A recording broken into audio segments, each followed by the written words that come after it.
ನಮಸ್ಕಾರ. ICC champions ಟ್ರೋಫಿಯ final ಪಂದ್ಯಕ್ಕೂ ಮುನ್ನವೇ ಭವಿಷ್ಯವಾಣಿ ನುಡಿದ ಕ್ರಿಕೆಟ್ನ ದಿಗ್ಗಜರು, ಗೆಲ್ಲುವ ತಂಡವನ್ನು ಹೆಸರಿಸಿದ ಮಾಜಿ ಆಟಗಾರರು. ಭಾರತದ ಕುರಿತು ಹೇಳಿದ್ದನ್ನ ಕೇಳಿದರೆ ನೀವು ಕೂಡ ಸಲ್ಯೂಟ್ ಮಾಡ್ತೀರಾ. ಹಾಗಾದ್ರೆ ಸುದ್ದಿಯ ಸಂಪೂರ್ಣ ಮಾಹಿತಿ ಏನು ಎಂಬುದನ್ನ ಇವತ್ತಿನ ಈ ಒಂದು ವಿಡಿಯೋದಲ್ಲಿ ತಿಳಿಸ್ಕೊಡ್ತಾ ಹೋಗ್ತೀನಿ. ಆದ್ದರಿಂದ ದಯವಿಟ್ಟು ಈ ವಿಡಿಯೋವನ್ನ ಕೊನೆವರೆಗೂ ನೋಡಿ. ಆದರೆ ಅದಕ್ಕಿಂತಲೂ ಮುನ್ನ ನೀವು ಕೂಡ ಟೀಮ್ ಇಂಡಿಯಾದ ಅಪ್ಪಟ ಅಭಿಮಾನಿಗಳಾಗಿ ಈ ವಿಡಿಯೋವನ್ನು ನೋಡುತ್ತಿದ್ದರೆ ತಪ್ಪದೆ ಈ ಕೂಡಲೇ ಈ ವಿಡಿಯೋಗೊಂದು ಲೈಕ್ ಮಾಡಿ. ಅದೇ ರೀತಿ ನಿಮ್ಮ ಪ್ರಕಾರ ಈ ಬಾರಿಯ ಚಾಂಪಿಯನ್ಸ್ ಟ್ರೋಫಿಯ ಫೈನಲ್ ಪಂದ್ಯವನ್ನ ಯಾರು ಗೆಲ್ಲಬಹುದು ಎನ್ನುವುದನ್ನ ಕಾಮೆಂಟ್ ಮಾಡುವ ಮೂಲಕ ತಪ್ಪದೆ ತಿಳಿಸಿ. ಹೌದು, ಮಾರ್ಚ್ 9ರಂದು ನಡೆಯಲಿರುವ ಚಾಂಪಿಯನ್ಸ್ ಟ್ರೋಫಿಯ ಫೈನಲ್ ಫೈಟ್ ನಲ್ಲಿ ಭಾರತ ಮತ್ತು ನ್ಯೂಜಿಲೆಂಡ್ ತಂಡಗಳು ಸೆಣಸಾಟ ನಡೆಸಲಿವೆ ಸ್ನೇಹಿತರೆ. ಇತ್ತ ಟೀಮ್ ಇಂಡಿಯಾ ಅನ್ಬೀಟನ್ ಟೀಮ್ ಆಗಿ ಫೈನಲ್ಗೆ ಎಂಟ್ರಿ ಕೊಟ್ಟರೆ, ಅತ್ತ ಕಿವೀಸ್ ತಂಡ ಒಂದು ಪಂದ್ಯವನ್ನ ಸೋತು ಉಳಿದ 3ರಲ್ಲಿ ಗೆಲುವು ದಾಖಲಿಸಿ ಫೈನಲ್ ಫೈಟ್ಗೆ ಸಿದ್ಧವಾಗಿದೆ ಸ್ನೇಹಿತರೆ. ಮತ್ತು ಸೆಮಿಫೈನಲ್ 2ರಲ್ಲಿ ಕಿವೀಸ್ ತಂಡವು ಸೌತ್ ಆಫ್ರಿಕಾ ವಿರುದ್ಧ 362 ರನ್ ಬಾರಿಸುವ ಮೂಲಕ ತನ್ನ ಬ್ಯಾಟಿಂಗ್ ಸ್ಟ್ರೆಂತ್ ಅನ್ನ ಕೂಡ ಬಲಿಷ್ಠಪಡಿಸಿಕೊಂಡಿದೆ ಅಂತ ಹೇಳಬಹುದು. ಇನ್ನು ಟೀಮ್ ಇಂಡಿಯಾದ ಎಲ್ಲ ಆಟಗಾರರು ಕೂಡ ರೆಡ್ ಹಾಟ್ ಫಾರ್ಮ್ ನಲ್ಲಿದ್ದಾರೆ ಸ್ನೇಹಿತರೆ. ಹೀಗಾಗಿ ಉಭಯ ತಂಡಗಳಲ್ಲಿ ಸ್ಟಾರ್ ಆಟಗಾರರ ದಂಡಿರುವ ಕಾರಣ ಚಾಂಪಿಯನ್ಸ್ ಟ್ರೋಫಿಯ ಈ ಫೈನಲ್ ಪಂದ್ಯವು ಭಾರಿ ಕುತೂಹಲವನ್ನ ಕೆರಳಿಸಿದೆ ಸ್ನೇಹಿತರೆ. ಮತ್ತು ಈ ಪಂದ್ಯಕ್ಕೆ ದುಬೈನ ಅಂತಾರಾಷ್ಟ್ರೀಯ ಕ್ರೀಡಾಂಗಣ ಆತಿಥ್ಯ ವಹಿಸಲಿದೆ.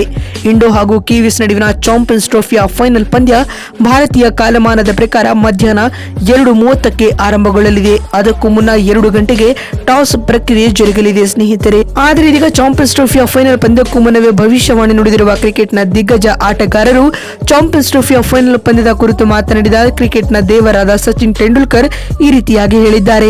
ಭಾರತ ಮತ್ತು ನ್ಯೂಜಿಲೆಂಡ್ ನಡುವಿನ ಚಾಂಪಿಯನ್ಸ್ ಟ್ರೋಫಿಯ ಫೈನಲ್ ಪಂದ್ಯವನ್ನು ನೋಡಲು ನಾನು ತುಂಬಾ ಎಕ್ಸೈಟಿಂಗ್ ನಿಂದ ಕಾದುಕೊಳ್ಳುತ್ತಿದ್ದೇನೆ. ಈ ಪಂದ್ಯವನ್ನು ನಾನು ಸಂಪೂರ್ಣವಾಗಿ ನೋಡುತ್ತೇನೆ ಮತ್ತು ಭಾರತ ತಂಡ ಈ ಬಾರಿಯ ಚಾಂಪಿಯನ್ಸ್ ಟ್ರೋಫಿಯಲ್ಲಿ ಉತ್ತಮ ಪ್ರದರ್ಶನವನ್ನು ನೀಡಿದೆ. ಹೀಗಾಗಿ ಫೈನಲ್ ಪಂದ್ಯವನ್ನು ಕೂಡ ಟೀಮ್ ಇಂಡಿಯಾ ಗೆದ್ದುಕೊಂಡು ಹೊಸ ಚರಿತ್ರೆ ಸೃಷ್ಟಿಸಲಿದೆ ಎಂದು ಸಚಿನ್ ತೆಂಡೂಲ್ಕರ್ ತಿಳಿಸಿದ್ದಾರೆ.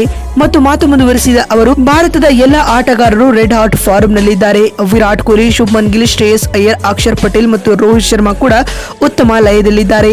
ಹೀಗಾಗಿ ನ್ಯೂಜಿಲೆಂಡ್ ತಂಡವನ್ನು ನಮ್ಮ ಟೀಮ್ ಇಂಡಿಯಾ ಬೀಟ್ ಮಾಡಿ ಚಾಂಪಿಯನ್ಸ್ ಟ್ರೋಫಿ ಗೆಲ್ಲಲಿದೆ ಎಂದು ಸಚಿನ್ ತೆಂಡೂಲ್ಕರ್ ಹೇಳಿದ್ದಾರೆ. ಇನ್ನು ಇದಾದ ಬಳಿಕ ಮಾತನಾಡಿದ ಪಾಕ್ನ ದಿಗ್ಗಜ ಆಟಗಾರರಾದ ಶೋಯಬ್ ಅಖ್ತರ್ ಈ ರೀತಿಯಾಗಿ ತಿಳಿಸಿದ್ದಾರೆ.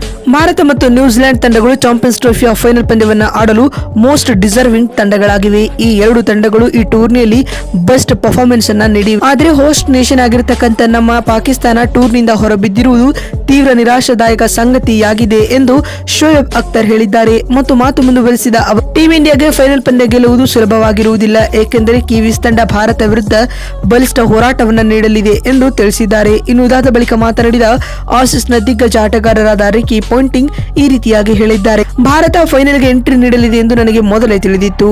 ಟೀಮ್ ಇಂಡಿಯಾ ಒಂದೇ ಪಿಚ್ ನಲ್ಲಿ ಆಡಿ ಅದರ ಅಡ್ವಾಂಟೇಜ್ ಪಡೆದುಕೊಂಡಿದೆ ಮತ್ತು ಫೈನಲ್ ಪಂದ್ಯದಲ್ಲಿಯೂ ಕೂಡ ಭಾರತ ಇದರ ಲಾಭವನ್ನ ಪಡೆದುಕೊಂಡು ಫೈನಲ್ ಪಂದ್ಯ ಗೆಲ್ಲಲಿದೆ ಎಂದು ರಿಕಿ ಪಾಂಟಿಂಗ್ ಕಿಡಿಕಾರಿದ್ದಾರೆ. ನೋಡಿದ್ರಲ್ಲ, ಚಾಂಪಿಯನ್ಸ್ ಟ್ರೋಫಿಯ ಫೈನಲ್ ಪಂದ್ಯಕ್ಕೂ ಮುನ್ನವೇ ಕ್ರಿಕೆಟ್ನ ದಿಗ್ಗಜ ಆಟಗಾರರು ಏನೆಲ್ಲ ಹೇಳಿದ್ದಾರೆ ಅಂತ ತಿಳಿಸಿಕೊಡುವ ನಮ್ಮ ಈ ಪ್ರಯತ್ನ ನಿಮಗೆ ಇಷ್ಟವಾಗಿದ್ದಲ್ಲಿ ತಪ್ಪದೆ ಈ ಕೂಡಲೇ ಈ ವಿಡಿಯೋಗೊಂದು ಲೈಕ್ ಮಾಡಿ. ಮತ್ತೊಂದು ವಿಡಿಯೋದಲ್ಲಿ ಸಿಗ್ತೀನಿ. ಅಲ್ಲಿವರೆಗೂ ನಮಸ್ಕಾರ, ಧನ್ಯವಾದಗಳು.